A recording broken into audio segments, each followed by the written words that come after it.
La France a eu une politique de va-et-vient vis-à-vis du vaccin AstraZeneca qui n'a pas permis de rassurer le public sur le vaccin. L'Union européenne a approuvé l'injection du fabricant de médicaments anglo-suédois fin janvier, mais le président a déclaré à l'époque que les résultats préliminaires d'AstraZeneca n'étaient pas encourageants pour les 60-65 ans et que le vaccin était quasi inefficace pour les personnes âgées.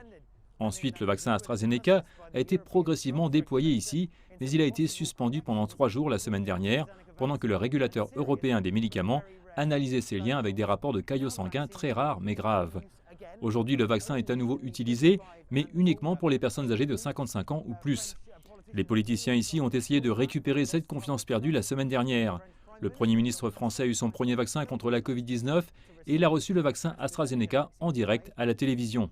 2,5 millions de personnes ont maintenant reçu 2 doses d'un vaccin contre le coronavirus et le gouvernement est actuellement dans les délais pour avoir vacciné au moins 10 millions de personnes d'ici la mi-avril.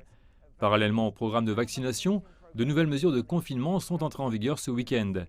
La France est actuellement soumise à un couvre-feu de 19h à 6h et à une fermeture partielle dans certaines régions dans le cadre de la stratégie gouvernementale visant à contenir la propagation de la 3e vague de cas de Covid-19.